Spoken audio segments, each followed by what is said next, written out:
This is Kenny's Audiophile Record Reviews. Thank you very much for viewing my video. As always, please like and subscribe. I sincerely appreciate that. In this video, I'm going to do very brief reviews of 4 jazz albums. This is going to be a variety of different jazz in this video. You definitely watch the whole video. Hopefully there's something for everyone in terms of jazz in this video. And oh, by the way, the sun is moving in and out of the clouds, so you're going to see the lighting of the video go from a little bit dimmer to very light, so I apologize for that. But I'm going to start with this album. J.R. Montrose with Ira Sullivan, Horace Silver, Wilbur Ware, Philly Joe Jones. This album was originally released, I believe, in 1957. And although there's a date of 1956 on the back of this, but I think it, according to Discogs, I think it's 1957. I could be wrong, either 56 or 57.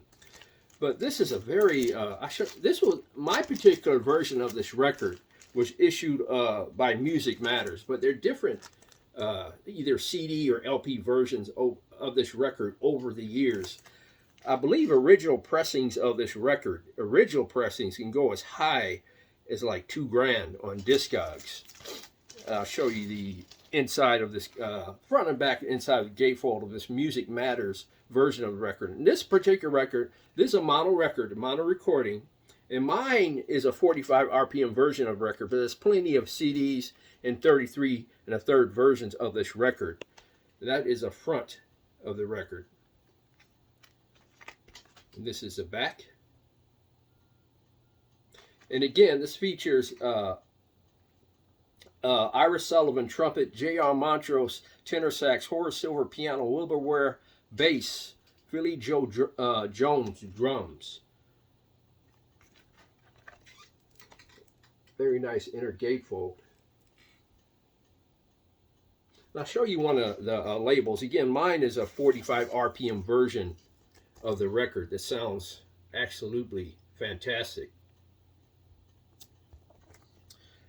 And this is one of those jazz albums where the play and the performances are fairly consistent from the beginning to end. And I don't know if there are necessarily any standout songs on this album, although I think I probably enjoyed the song, I think it's called K-Link, more than any other song on this album. I would start with K-Link if you want to listen to this record, but all of the songs in this album are pretty consistent in terms of performance. It was pretty, it had like a high consistency rate in terms of the pleasure, in terms of the quality of the performances on this mono recording. Quite a fascinating performance, and it's something I think every jazz fan should actually give a listen if you're into that era of jazz. J.R. Montrose on this record that was originally issued on Blue Note Records, I believe in 56, 57. And it's very well worth a listen. Like I said, the play is, and the quality of play throughout the record, from the first track to the last track, is fairly consistent. Although, like I said, I believe the song K-Link, and I could be wrong, I really love how the horns sounded on that song, and also the drum licks on that song are quite good. But that is in terms of performance, that is a solid 9 performance, because it's consistent throughout. And the sound is quite good. It's not the best sounding mono recording in my collection, but it's one that's quite great. It really is, in terms of, the detail and the frequency range and how you hear the instruments in the mono sound stage. It's not as, full, it's not the fullest mono recording I've ever heard, but it's actually quite good. But check out this album on YouTube if you're not familiar with it, if you like jazz from that era, because it's quite good. J.R. Montrose, I would give the performance a 9 and the sound a 9. What a great listen. It's something album I listened to all the way through, and I was into every cut and every groove. What a fantastic performance on that record. The next one I'm going to review is a different one. Now this is like a jazz soul mix, and this is an album that I purchased at a thrift store, and I may have mentioned this in an earlier video, but I'm mentioning it again because if I don't even know if I did, I may have forgot, but it's called the Eddie Fisher Quintet. The name of the album is Third Cup. Now this well-worn album is a thrift store find, and it features Eddie Fisher on guitar, and is a magnificent performance. Let me see if I can read the personnel. Eddie Fisher, lead guitar. Paul Westermoreland, rhythm guitar. Bobby Shelby, organ. Phil Jackson, bass. Kenny Rice, drums. And this is like I said, a mixer of jazz, soul. And his guitar playing on here is quite good. I mean, he's not Kenny Burrell or, you know, Wes Montgomery or Grant Green, but his performance on this record are quite good. And this is a performance you should definitely check out. I'll show you the song listing, and I will give you some recommended songs on this album to listen to. The first song is called Scorch Earth. I would listen to Scorch Earth. The title track, the third cup, is excellent. It has a very nice groove to it in terms of guitar play, a mellow guitar play.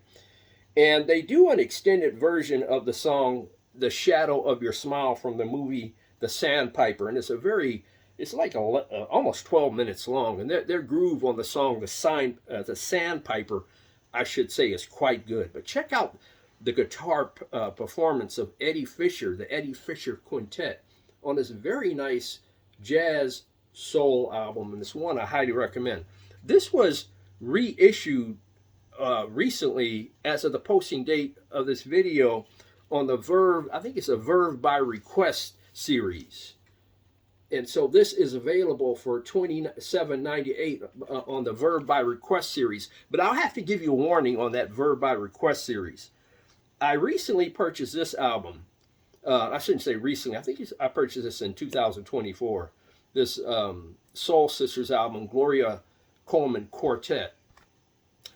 And the performance on this album is quite good, but the Verve by Request series did not do a good job of putting this album together in terms of the sound. So buyer beware when it comes to those Verve by Request series albums, is what I'm trying to say. But this will be a magnificent listen if you're in a soul jazz, this album, in my opinion. Definitely check this one out. Again, my cover is well worn. Matter of fact, the one I see on Discogs, the cover is pretty much worn too. What a nice listen that was. Please check that one out. And again, the songs you want to concentrate on are The Third Cup and Scorch Earth mainly. Those two songs. And then go back and listen to everything else on the album, and you'll find it's a quite enjoyable listen, in my opinion. That is a soul jazz album that has a great mixture of jazz. It has some nice jazz licks and grooves on that album. Now, this is a vocal album. Now, I decided to review this album briefly on my video because I recently reviewed a Frank Sinatra in the Wee Small Hours album, and that is a collaboration between Frank Sinatra and Nelson Riddle. And so is this one. This is Ella Fitzgerald Sings a Johnny Mercer Songbook. And I thought I'd talk about this briefly in my video to bring up a female jazz vocalist and a collaboration with the great Nelson Riddle. The Frank Sinatra album was mono. This is stereo. This has the advantage of stereo, which gives you more of advanced and wider sound stage. I'll show you the song listing in the back. Although Frank Sinatra's mono record in the Wee Small Hours, hope I have the title right, it's quite good. Matter of fact, I gave the performance on that Frank Sinatra album 10 in performance, 10 in sound. Again, this one has an advantage of the stereo sound space. And Frank Sinatra singing these Johnny Mercer standards does a superb job in terms of her vocal range, her phrasing, and just overall her singing performance. I believe this was issued in 1964, if I recall. And I'm going to go back to this Eddie Fisher Quintet album. If I failed to mention, this was issued in 1969. If I failed to mention it, 1969 on Cadet Records. And again, this is going to be reissued on the Verve by Request series, but buyer beware on that Verve by Request series because of some of them don't actually sound all that great from what I understand by other reviewers' comments. Back to the Ella Fitzgerald Sings the Johnny Mercer Songbook album. Her performance on this album is quite fascinating. A very nice listen in a stereo soundstage with Ella in the middle of the soundstage.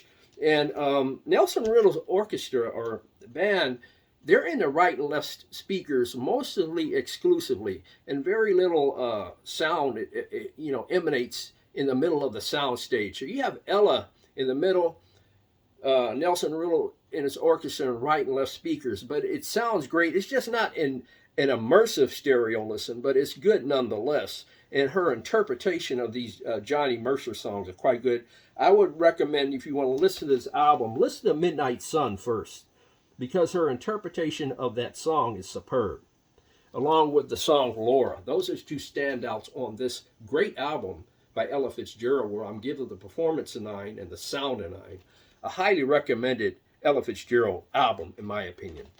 And the last one I'm going to review is by Weather Report. Tail Spinning, their 1975, I believe this came out in 1975 album. Does this represent Weather Report at their greatest? Please leave your comments in the comment section below. Sorry if the video is going to very light to very dark because the sun moving in and out of clouds here in Southern California. But this is a steady Weather Report performance. I don't think it represents Weather Report at their best, but they are quite good in this album.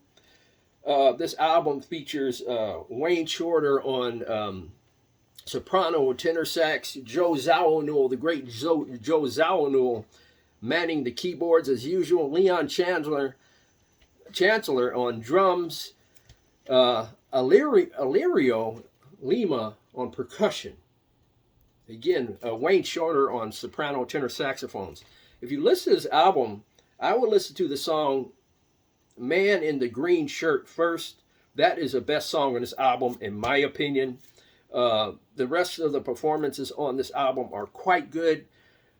I don't think this represents Weather Report at their best, but it is quite good. Like I said, if you're a fan of Weather Report, please leave your comments in the comment section below on this album, Tail Spinning, that was released in 1975. But it is a fine effort by Weather Report.